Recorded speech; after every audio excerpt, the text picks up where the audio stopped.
Everyone, आपका मेरे channel mind spring 4.0 में स्वागत है। तो जैसे कि आपको पता है, हमारी सीरीज़ चल रही है book political theory concept and debate पे। तो इस वीडियो में हम अपनी यूनिट 5 डेमोक्रेसी को डिस्कस करेंगे। ये video BA honours political science semester 3 के बच्चों के लिए बहुत हेल्पफुल होने वाली है। वन शॉट वीडियो है। ज़्यादा से ज़्यादा लाइक करें, कमेंट करें, शेयर करें एंड सब्सक्राइब करें। सो स्टार्ट करते हैं। वीडियो शुरू करने से पहले एक सबसे इम्पॉर्टेंट बात, अगर आपको किसी भी सेमेस्टर के किसी भी चैप्टर के नोट्स चाहिए तो वो आपको मेरे टेलीग्राम चैनल माइंड स्प्रिंग 4.0 पे मिल जाएंगे।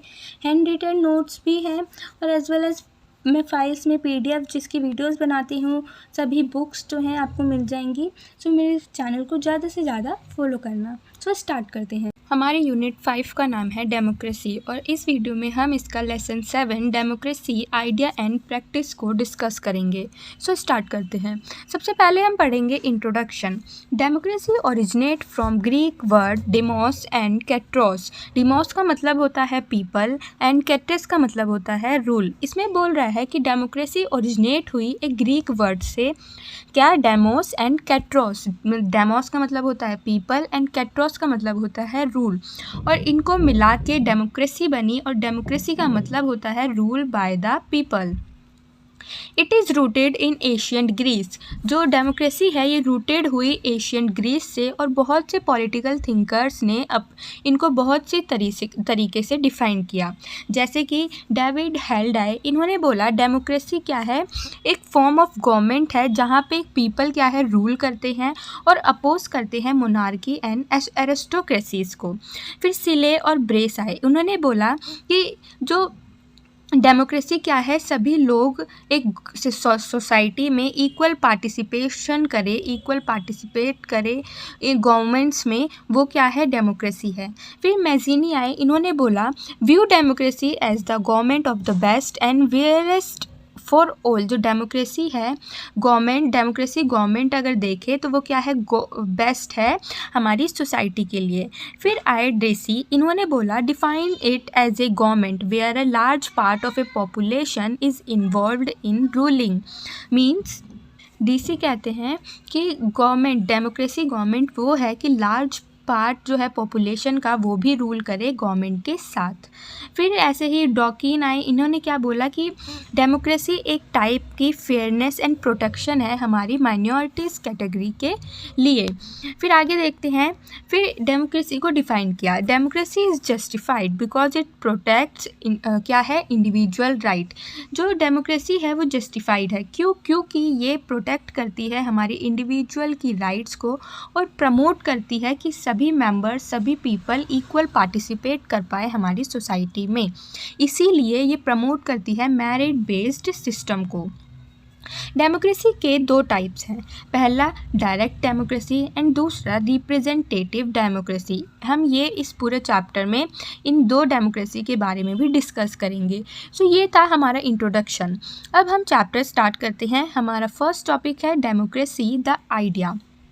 Democracy is a widely accepted and debated idea है। डेमोक्रेसी क्या है, एक वाइडली एक्सेप्टेड मतलब कि सभी ने एक्सेप्ट कर रखा है और बहुत सी डिबेट भी हुई हैं डेमोक्रेसी को लेके। किसी स्कॉलर्स का कुछ पॉइंट ऑफ व्यू है डेमोक्रेसी को लेके और कुछ स्कॉलर्स का अलग पॉइंट ऑफ व्यू है डेमोक्रेसी को लेके। इस बात पे बहुत सी डिबेट हुई हैं डेमोक्रेसी को लेके, और इसी वजह से हम एक गुड मीनिंग क्या है डेमोक्रेसी का नहीं निकाल पाए हैं। हमने कुछ कंक्लूजन निकाले डिबेट में और कुछ कंक्लूजन को, उन आइडियाज़ को बताया कि डेमोक्रेसी होती क्या है। जैसे कि फर्स्ट है इक्वालिटी एंड इंडिविजुअल मेरिट। इसका मतलब नो प्लेस फॉर हायरार्कियल और हेरिडिटी प्रिविलेजेस। जैसे कि पुराने ज़माने में हायरार्कियल सिस्टम चलता था, ये हायरार्कियल सिस्टम उस सोसाइटी में नहीं होना चाहिए, तो वो क्या है, डेमोक्रेसी है। फिर सेकंड है वेलफेयर एंड रीडिस्ट्रीब्यूशन, मतलब कि जो हमारी सोसाइटी है उसमें जो पुअर्स हैं उनके वेलफेयर के लिए भी सोचा जाए और रिसोर्सेज का रीडिस्ट्रीब्यूशन किया जाए, जिससे जो हमारी सोशल इनइक्वालिटी है वो कम होगी। फिर थर्ड है majority rule with minority rights, मतलब कि जो माइनॉरिटी राइट्स हैं उनको बढ़ावा दिया जाए, जो माइनॉरिटी पीपल्स है हमारी सोसाइटी के लिए उनको भी आगे बढ़ाया जाए, ये डेमोक्रेसी में बोला जाता है।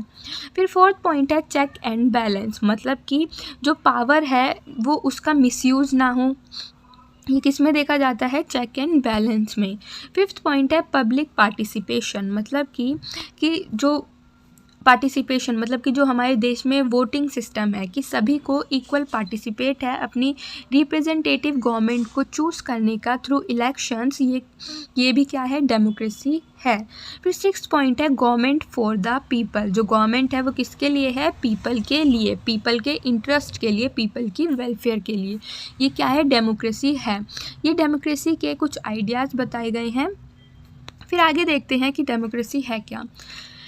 एंड्रयू हेयरवुड कहते हैं कि डेमोक्रेसी एक कॉम्बिनेशन ऑफ फीचर है, मतलब कि डेमोक्रेसी की कोई एप्रोप्रिएट क्या कहते हैं डेफिनेशन नहीं है, इसके बहुत से फीचर्स हैं जिस वजह से हम एक डेमोक्रेसी की डेफिनेशन नहीं निकाल पाए हैं। इन फीचर्स से ही हम डेमोक्रेसी को एक्सप्लेन करते हैं। ये कौन बोलते हैं, एंड्रयू बोलते हैं।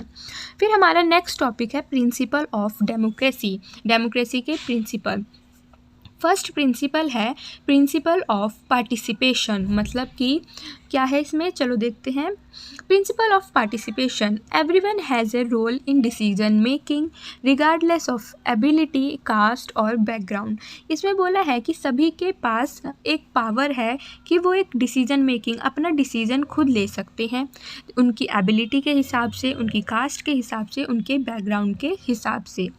फिर सेकंड है डेमोक्रेसी इंक्लूड यूनिवर्सल सफ्रेज, डेमोक्रेसी में क्या आता है, यूनिवर्सल सफ्रेज आता है, जिस वजह से हमें क्या है, वोटिंग राइट है। फिर इक्वल राइट्स आते हैं सभी के लिए, पब्लिक ऑफिस हो कुछ भी हो, इक्वल राइट्स हैं डेमोक्रेसी में, डेमोक्रेसी के पार्टिसिपेशन में। And it protects freedom of speech and protest, democracy क्या करती है, प्रोटेक्ट करती है freedom of speech and protest को। इंश्योर करती है पीपल वॉइस मैटर को, मतलब कि पीपल को अगर कोई प्रॉब्लम हो रही है तो वो अपनी आवाज़ उठा सके, प्रोटेस्ट कर सके, ये प्रिंसिपल ऑफ पार्टिसिपेशन में आता है। फिर सेकंड है इंटरेस्ट प्रिंसिपल, मतलब कि all decision must reflect equality and fairness, जो भी डिस्कशन हमारे देश में लिया जा रहा है वो इक्वालिटी और फेयरनेस को देखते हुए लिया जाए, इनइक्वालिटी ना दिखे कि हम किसी पीपल के बीच में इनइक्वालिटी कर रहे हैं। सभी जो काम हम डिसीजन ले रहे हैं वो फेयरनेस तरीके से और इक्वालिटी के साथ होना चाहिए। फिर सेकंड है resources and opportunity should be evenly distributed, जो हमारे देश में रिसोर्सेज हैं, अपॉर्चुनिटीज़ हैं, वो क्या है, इवनली डिस्ट्रीब्यूट होनी चाहिए, मतलब कि इक्वली डिस्ट्रीब्यूट होनी चाहिए, कोई भी इनइक्वालिटी नहीं होनी चाहिए अपॉर्चुनिटी और रिसोर्सेज को डिस्ट्रीब्यूट करने में। फिर हमारा थर्ड पॉइंट है democracy must ensure no one is excluded, democracy को ये देखना भी इम्पॉर्टेंट है कि कोई भी पीपल क्या है, एक्सक्लूडेड ना हो, मतलब कि बाहर ना होए किसी भी डिसीज़न में, और सभी का हक मिले, डिग्निटी मिले एक सोसाइटी में, ये डेमोक्रेसी इंश्योर करता है। फिर हमारा थर्ड प्रिंसिपल है प्रिंसिपल ऑफ इंडिपेंडेंस, ये क्या कहता है, citizen must be independent in thought and free to जज राइट एंड रॉन्ग, जो सिटीज़न होते हैं वो इंडिपेंडेंट होते हैं अपने थॉट्स को लेके, क्या उनके लिए सही है, क्या उनके लिए रॉन्ग है, ये उनके ऊपर डिपेंड करता है। फिर सेकंड है promote tolerance, diversity and respect for all, democracy क्या करता है, रिस्पेक्ट करता है सभी के रिलीजन की, सभी की सेक्सुअलिटी मतलब वीमेन हो मैन हो, सभी की रिस्पेक्ट करता है, किसी भी रिलीजन की, हर किसी रिलीजन की रिस्पेक्ट करता है। फिर इंडिपेंडेंस में हमने देखा कि help prevent totalism and encourage freedom, जो प्रिंसिपल ऑफ इंडिपेंडेंट है ये एनकरेज करता है फ्रीडम को, इक्वालिटी को और क्रिटिसिज्म को भी एनकरेज करता है। कुछ ये तीन प्रिंसिपल्स थे हमारे डेमोक्रेसी में। एंड कुछ अदर प्रिंसिपल्स हैं जैसे कि इक्वालिटी। हमारी जो इक्वालिटी है एक कोर वैल्यू है जिसका मतलब होता है कोई भी डिस्क्रिमिनेशन ना हो कास्ट को, रिलीजन को और स्टेटस को लेके। ये भी एक डेमोक्रेसी का ही पार्ट है। फिर कुछ इम्पॉर्टेंट एस्पेक्ट्स हैं जैसे कि एबोलिशन ऑफ अनटचेबिलिटी हमारे देश में है, आर्टिकल है ना ये, यूनिवर्सल राइट, फ्री इलेक्शन, ये क्या है, सब डेमोक्रेसी का पार्ट है। सो आई होप आपको ये सभी प्रिंसिपल समझ आ गए होंगे। अगर आपको कोई भी डाउट है तो आप मेरे से कमेंट सेशन में पूछ सकते हैं, मैं सभी का रिप्लाई दूंगी। फिर हमारा टॉपिक है काइंड्स ऑफ डेमोक्रेसी। डेमोक्रेसी कितने टाइप की होती है, मैंने इंट्रोडक्शन में बताया था 2 टाइप की हैं, direct democracy and representative democracy. So हम फर्स्ट पढ़ेंगे डायरेक्ट डेमोक्रेसी, ये क्या है। फर्स्ट पॉइंट है people directly participate in decision making without elected representative. जो काइंड्स डायरेक्ट डेमोक्रेसी है इसके अंदर जो पीपल हैं वो अपना डिसीजन में पार्टिसिपेट कर लेते हैं बिना किसी इलेक्टेड रिप्रेजेंटेटिव के। दूसरा है ये जो है कहाँ पे देखा जाता है, कहाँ से ओरिजिनेट हुआ है, एशियंट ग्रीक सिटीज़ से। सिटीज़ जो स्टेट है जैसे कि बुद्धिस्ट वजी संघा, इन 2 जगह से ओरिजिनेट हुआ है। ये अभी कहाँ पे प्रैक्टिस्ड मतलब कि कहाँ पे देखा जाता है, स्विट्ज़रलैंड में देखा जाता है। अब देखते हैं कि टूल्स क्या हैं डायरेक्ट डेमोक्रेसी के। पहला है ये public vote on important issue.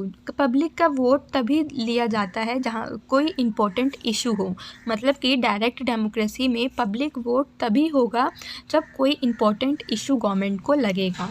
फिर सिटीज़न पर्पस न्यू लॉ, जो सिटीज़न के पर्पस से ही न्यू लॉ बनाए जाते हैं इनमें कभी भी इलेक्टेड रिप्रेजेंटेटिव को रिमूव कर दिया जाता है, रिकॉल। एंड फोर्थ पॉइंट है direct public opinion on specific question.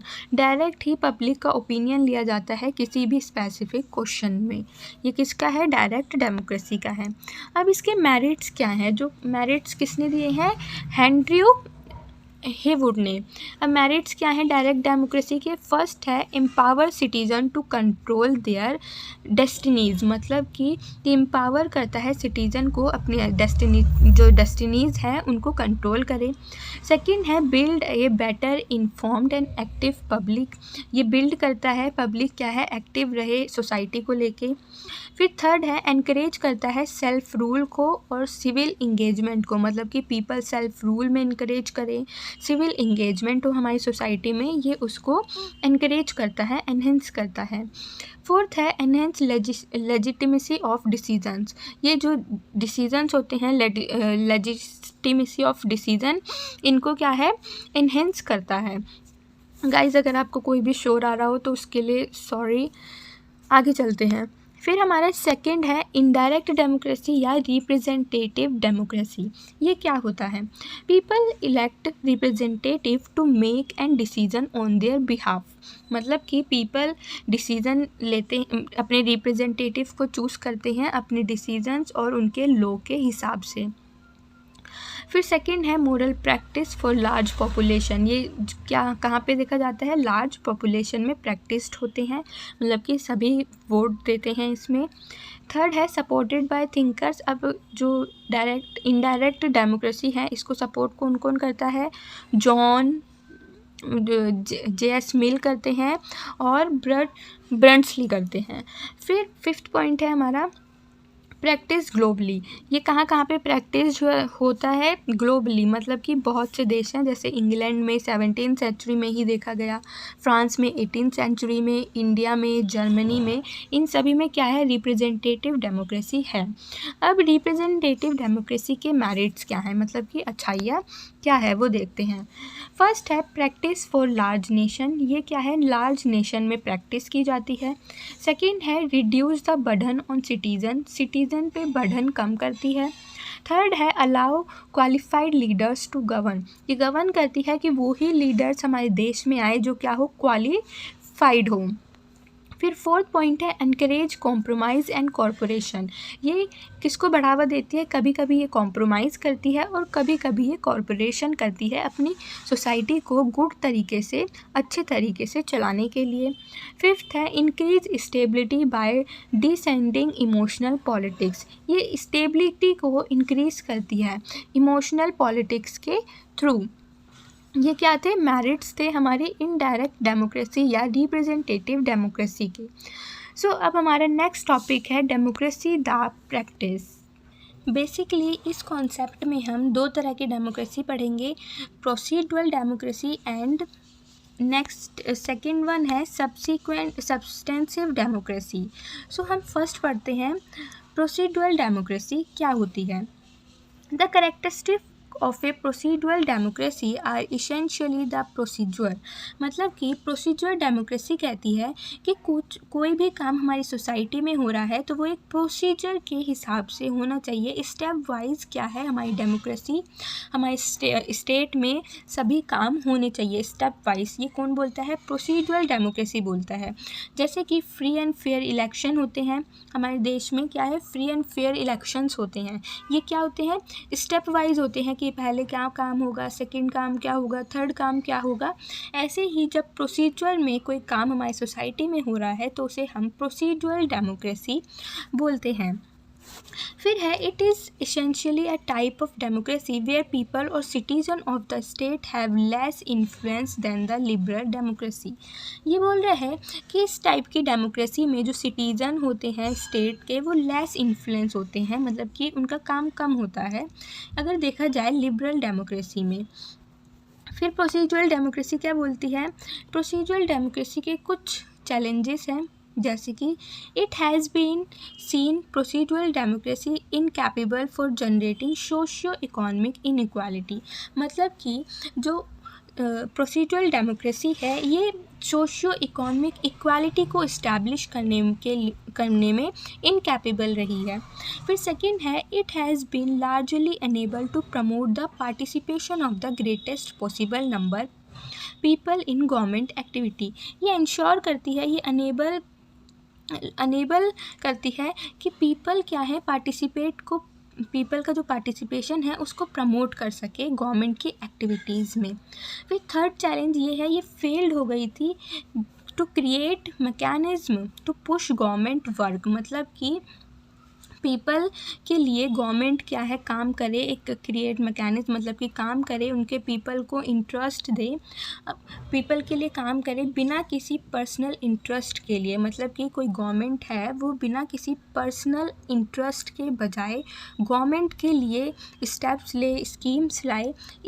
ऐसा डेमोक्रेसी इस्टेब्लिश करने में फेल रही है। कौन सी? Procedural democracy. फिर फोर्थ है it has also been unable to promote order without interfering the private lives of individual. मतलब कि ये अनेबल रही है किसको प्रमोट करने में?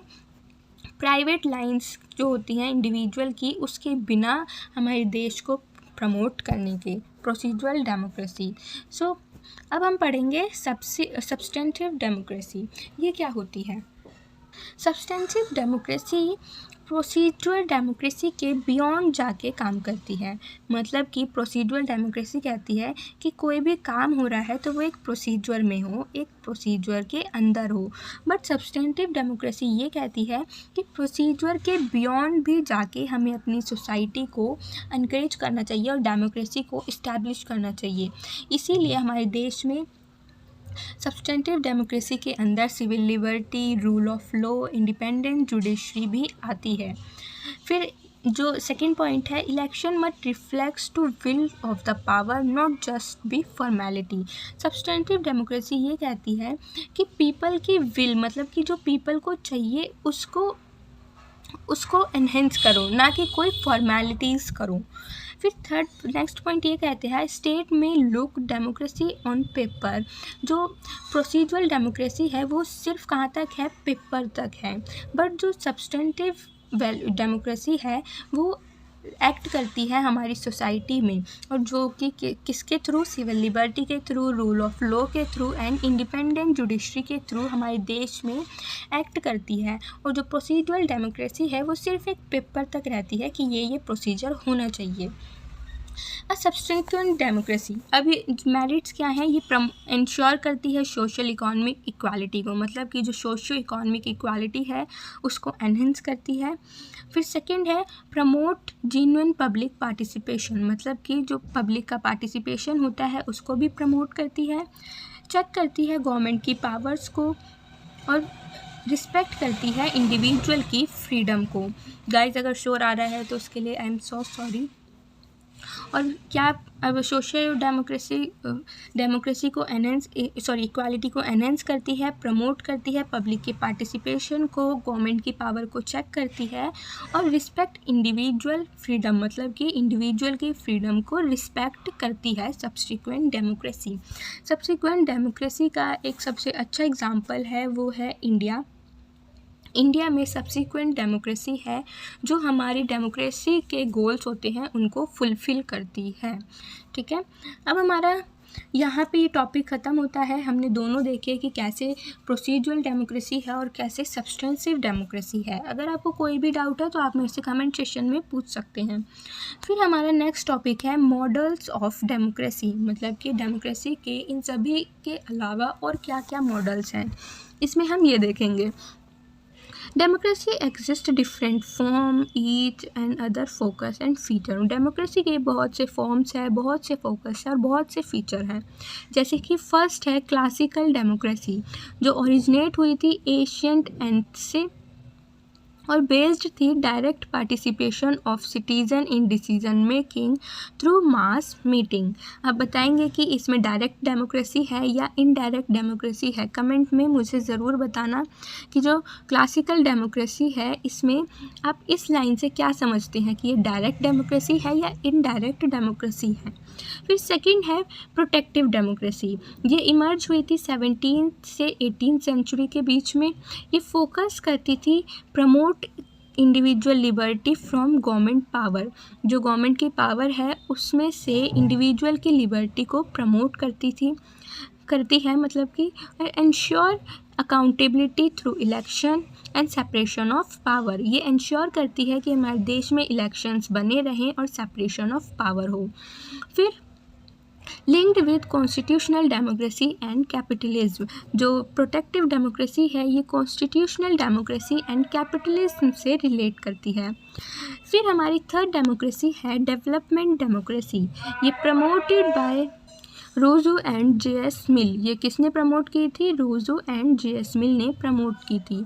फिर emphasise citizen development through active participation in public life, ये एम्फेसाइज करती है सिटीज़न को कि वो पार्टिसिपेशन ले पब्लिक की लाइफ में। इसका एम है बिल्डिंग इंडिविजुअल कैपेसिटीज़, मतलब कि जो इंडिविजुअल की कैपेसिटीज़ है उसको बिल्ड करे और उनकी सोसाइटी को एक स्ट्रॉन्ग कम्युनिटी या स्ट्रॉन्ग सोसाइटी बनाए। फिर लास्ट पॉइंट है एनकरेज करती है डायरेक्ट एंड डेलिब्रेटिव डेमोक्रेसी को। डेवलपमेंट डेमोक्रेसी क्या करती है? एनकरेज करती है डायरेक्ट एंड डेलिब्रेटिव डेमोक्रेसी को। सो ये थी डेवलपमेंट डेमोक्रेसी। अब हमारी फोर्थ डेमोक्रेसी है पीपल डेमोक्रेसी। ये क्या कहती है? ये डेवलप्ड हुई थी कम्युनिस्ट स्टेट और इंस्पायर्ड की गई थी लेनिन के द्वारा।